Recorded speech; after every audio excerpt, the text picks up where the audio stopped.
Now I'm going to take this thing apart and get that slide catch lever out there. So first, I'm going to do a regular field strip. In this case, lock the bolt to the rear.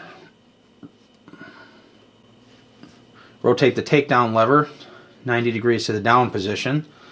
I'm going to let it slide forward. Take off this assembly. I'm not even going to do anything with that right now. Now I'm going to go ahead and decock. Now to get this, the first thing is to take the slide really, or the first thing is to take the takedown lever out. You rotate it all the way up. If you push on it from the back side and then start working it,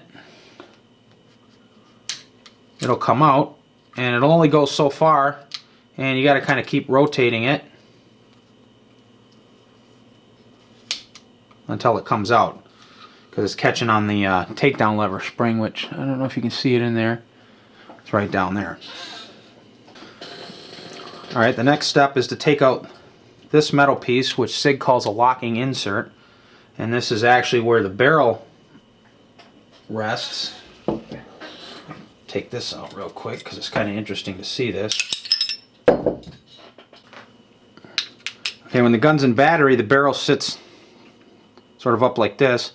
When the gun fires, the slide comes back, pushes the barrel back for a period till this notch engages on this metal ramp right there and allows for a certain amount of tilt. Obviously the barrel drops down and tilts down. That allows the next round to feed easier. So to get this part out, you sort of lift it up and forward like that. It sits on these two little ramps, and set that off to the side. And along with it will come the takedown lever retaining pin, which sits in there. It sort of sits. Here's this block. Takedown lever retaining pin sits in just like that. So when you go to put it in back in there, you'll set that in place. Set those off to the side.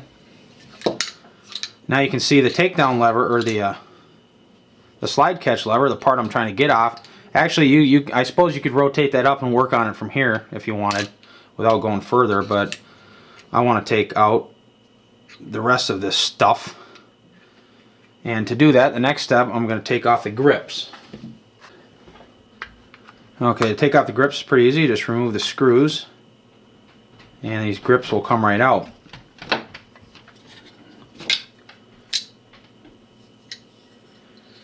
Alright, now, side step here for a minute. You'll notice that where this grip bulges out, obviously it does so because of the decocking lever. And I don't have too much room to remove any material from that. In fact, I may not be able to remove any material. Son of a bitch, you.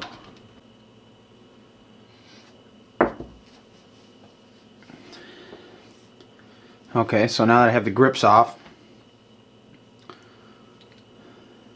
my next step, and you can see how filthy this is, I'm actually going to clean it while I'm in here, is to remove the trigger bar spring, which is this spring right here. If I get in there and grab it, and actually I'm going to get a pair of pliers.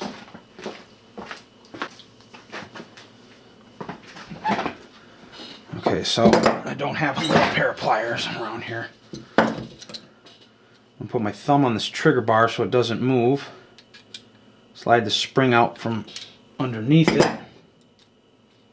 There it comes. There's the trigger bar spring. So the next step is to take out the whole trigger group. And to do that, you push this pin out. There's my punch. As you can see, I'm not very organized. Alright.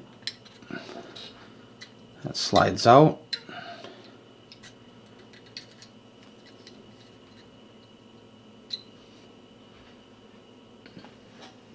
Okay, so we've got out this trigger pivot bar.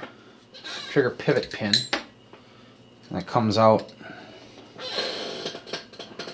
That goes right in there. Now this only goes one way.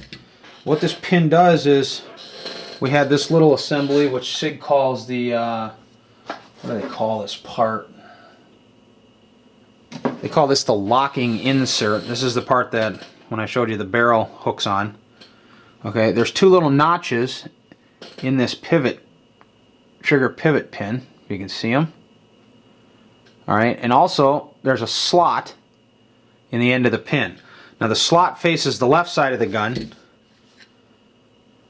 and you'll see that on this side. I got pieces falling all over the place. Okay, so that slot's going to be facing the left. And what these little latches, what these little notches do, they engage in the sides of this metal block. And it only slides in there one way. Alright, so when you put it back together, you're going to have to line it up. Make sure those two notches are facing sort of down and forward when you slide this thing in. Obviously it can't go up and back because then only the notch wouldn't engage on this back side. So you'll see when you take it apart and put it back together.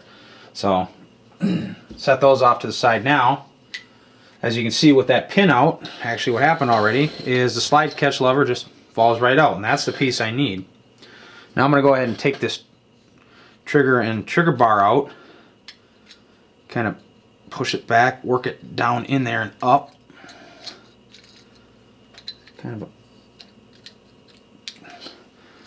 a pain in the ass here.